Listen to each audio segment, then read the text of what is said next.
Mohali police ने drug तस्करों से संबंध रखने के इल्ज़ाम में बीएसएफ के एक जवान को पकड़ा है। हमारे साथ मोहाली के एसएसपी गुरप्रीत सिंह बुल्लर हैं।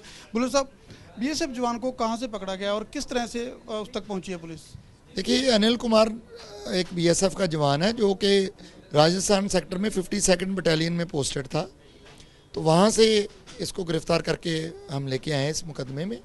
इन्वेस्टिगेशन के दौरान ये जो स्मगलर और क्रिमिनल्स को हमने पकड़ा था और उनसे काफ़ी लीथल वेपन और मिनिशन रिकवर किया था, उनकी पूछताछ में ये बात आई थी कि एक उन्होंने नया अपना सेल क्रिएट किया है बॉर्डर पे, अनिल कुमार नाम का ये जवान।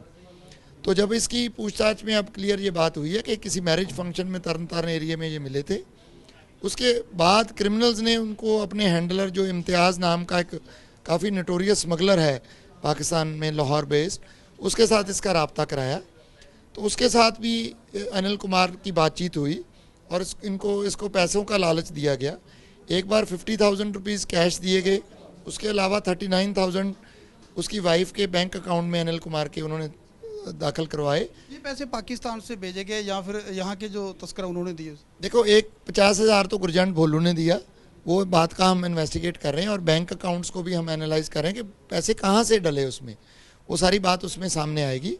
बेसिक जो अनिल कुमार का रोल वो तैयार कर रहे थे जिसलिए कि जिस दिन इसकी ड्यूटी हो उस दिन कंसाइनमेंट पुश थ्रू हो जाए।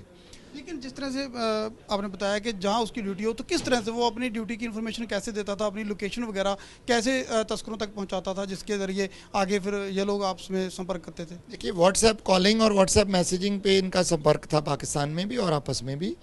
इसके अलावा गूगल मैप्स की यूजेज भी हुई कि ताकि एग्जैक्ट पोस्ट की लोकेशन आ सके कि कहाँ वो कौन से पिलर से पोस्ट तक उसकी ड्यूटी होगी, वो इन्फॉर्मेशन ऐसे पास आउट करते थे। कितनी देर पहले से ये इनके संपर्क में था इन तस्करों के साथ, और कितनी अब तक यह कंसाइनमेंट बेच चुका है आगे?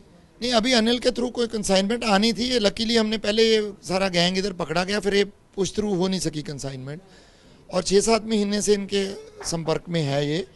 और इसके अलावा हम दूसरे एंगल को भी प्रोब कर रहे हैं क्योंकि गुरजंट जो भोलू हमने पकड़ा है उसका एक भाई है, उसकी अचानक डेथ हो गई थी। पहले जो उसके कॉन्टैक्ट्स हैं वो कुछ ऑब्लिवियस रह गए इससे, उनको हम सारा दोबारा इकट्ठा करके जोड़ के उसमें पिन पॉइंट करना चाहते हैं कि हमारी इन्वेस्टिगेशन कहीं चीज़ पे कोई डार्क एरिया ना रह जाए। क्या और भी बीएसएफ के जवान या पुलिस के लोग अभी शक के घेरे में हैं जिनकी इन्वेस्टिगेशन की जा रही है? नहीं, अभी तो देखो हम सारे जो एविडेंस है उसको इकट्ठा कर रहे हैं। उसमें उम्मीद है कि अगर कोई बात ऐसी होगी तो हमारे सामने वो आ जाएगी। आप एक सॉफ्टवेयर इंजीनियर की बात कर रहे हैं, उसे किस तरह से गिरफ्तार किया गया है? दीपक नाम का जो लड़का बता रहे हैं, उसका क्या इसमें रोल है? दीपक तो बेसिकली एक सॉफ्टवेयर एक्सपर्ट है लुधियाना बेस्ड। उसने इस क्रिमिनल और स्मगलर गैंग के लिए फेक आईडीज़ तैयार करने का काम किया, जैसे कि आधार कार्ड, पैन कार्ड और इवन पासपोर्ट वाला एंगल भी उसका हम एग्जामिन कर रहे हैं। बिकॉज गुरजंट एलियस भोलू जो किंग पिन है, इसके 2 पासपोर्ट अलग अलग नाम पे हैं, उसका सारी वेरिफिकेशन कर रहे हैं। उस सिलसिले में उसको अरेस्ट किया दीपक को। क्या किसी टेररिस्ट एक्टिविटी के साथ इन लोगों का संबंध है, इस पूरे नेटवर्क का? नहीं, बिल्कुल कोई टेररिज्म वाली बात अभी तक बिल्कुल सामने नहीं आई, बट हम स्मगलर्स के शमूलियत को पूरी डिटेल में एनालाइज कर रहे हैं सो दैट कोई भी चीज़ जो है वो डार्क ना रह जाए इन्वेस्टिगेशन में। ये थे एसएसपी मोहाली गुरप्रीत सिंह बुल्लर। इनका कहना है कि हर एंगल से जांच की जा रही है, लेकिन अब तक की जांच के मुताबिक इनका कहना है कि किसी भी आतंकवादी गतिविधि में ये लोग शामिल नहीं थे, लेकिन ऐसे कुछ और भी ऑफिसर हो सकते हैं और भी अधिकारी हो सकते हैं जिनका इस ड्रग तस्करी में शमूलियत का आने वाले दिनों में पता चल सकता है। Bhupendra Singh Rath, ABP News, Mohali.